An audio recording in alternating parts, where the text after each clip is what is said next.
اعوذ باللہ من الشیطان الرجیم بسم اللہ الرحمن الرحیم الحمد للہ رب العالمین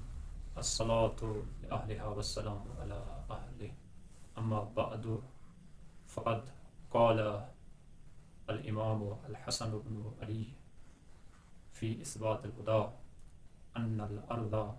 لا تخلو من حجت للہ وان من مات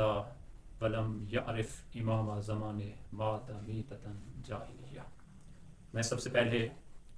اپنے تمام ناظرین اور سامعین کو خوش آمدید کہتا ہوں، کیونکہ چند دنوں سے میرا موضوع مہدویت ہے کہ امام مہدی آخر الزمان عجل اللہ فرجہ کے بارے میں چاہتا ہوں کچھ روایات کو بیان کروں اور اس کا خلاصہ آپ کے سامنے بیان کروں۔ انشاءاللہ ہر روز آپ کو امام مہدی علیہ السلام کے سلسلے میں چند روایات اور ان کا ترجمہ اور ان کا کچھ ماخذ آپ کو سننے میں ملے گا۔ آج جس روایت کا میں نے انتخاب کیا ہے کہ امام حسن عسکری علیہ السلام سے پوچھا گیا کہ رسول اکرم صلی اللہ علیہ وآلہ وسلم اور آپ کے آباء و اجداد سے یہ جو روایت ہے کہ زمین ہمیشہ اسی حجت خدا سے خالی نہیں رہ سکتی، وَأَنَّ مَن مَاتَ، اور بے شک جو شخص اس حالت میں اس دنیا سے جاتا ہے کہ اپنے وقت کے امام کو نہ پہچانتا ہو تو وہ جاہلیت کی موت مرتا ہے۔ تو امام سے سوال کیا گیا اس حدیث کے بارے میں، تو امام نے فرمایا ان ھذا حق، کہ یہ حدیث حق ہے، کما ان النہار حق، کہ جس طرح دن کی روشنی آپ کو واضح اور روشن نظر آتی ہے اور حق ہے، اسی طرح یہ بات بھی حق ہے۔ تو پھر امام علیہ السلام سے پوچھا گیا فمن الحجۃ والامام بعدک، پس آپ کے بعد اس زمین پر، اس روئے ارض پر کون حجت خدا ہے؟ تو سنیں گے امام نے کیا فرمایا۔ امام نے فرمایا ابنی محمد،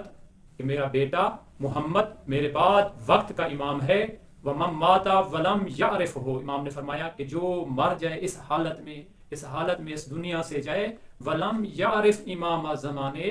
کہ اپنے وقت کے امام، ولم یعرف ہو یعنی امام مہدی میرے بیٹے کو نہ پہچانتا ہو، معرفت نہ رکھتا ہو، تو اسے جاہلیت کی موت نصیب ہوگی۔ تو اب سوال یہ ہے کیوں کہا گیا ہے کہ امام کی شناخت ضروری ہے، امام کو پہچاننا ضروری ہے؟ اگر ایمان پر مرنا ہے، اگر اسلام لائے ہیں اور اسلام کی حالت میں اس دنیا سے اس وقت جائیں گے کہ اپنے وقت کے حجت خدا، وقت کے امام کو پہچانتے ہوں، تو کیا وجہ ہے؟ کیونکہ خداوند متعال نے یہ فیصلہ کر دیا ہے کہ یا ایھا الذین آمنوا اطیعوا اللہ واطیعوا الرسول واولی الامر منکم، کہ اے صاحبان ایمان کہ میری اطاعت کرو اور رسول کی اطاعت کرو اور اولی الامر کی اطاعت کرو۔ تو یہاں یعنی ایمان کے لیے اللہ، اس کے رسول اور اولی الامر کی اطاعت ضروری ہے، اور وقت کا امام حجت خدا اولی الامر میں سے ایک ہے۔ اگر آپ اس دنیا میں اس حالت میں جائیں کہ اپنے امام کی اتباع نہ کرتے ہوں تو گویا کہ آپ کو ایمان کی موت نصیب نہیں ہوگی۔ کیونکہ اتباع اور معرفت، اتباع اور پیروی اور اطاعت اس وقت ہوگی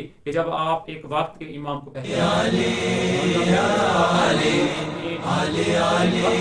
کو نہ پہچانتا ہو تو وہ اس کی اتباع نہیں کر سکتا، اور جو اتباع نہ کرے یعنی حقیقت میں وہ امام کی شناخت نہ کرنے کی وجہ سے دنیا سے گیا ہے اور تابع و فرما بردار نہیں ہوا۔ لہذا میں دعا کروں گا کہ خداوند متعال ہمیں اپنے وقت کے امام کی معرفت نصیب فرمائے، امام زمانہ کا صحیح پیروکار ہمیں بنائے، ہمیں ان کا مطیع و فرما بردار بنائے۔ انشاءاللہ کل ہم بیان کریں گے کہ کس وجہ سے خداوند متعال نے ہمیں امام کی معرفت کا حکم دیا ہے، اور کیوں روایات میں آیا ہے کہ زمین میں اگر ایک حجت خدا نہ ہو تو وہ زمین لساخت الارض باہلھا، تو وہ زمین اپنے رہنے والوں کے ساتھ مل کر تباہ و برباد ہو جائے گی۔ اس وجہ سے ایک زمین کے نظام کو قائم کرنے کے لیے ایک حجت خدا کا ضروری ہے۔ انشاءاللہ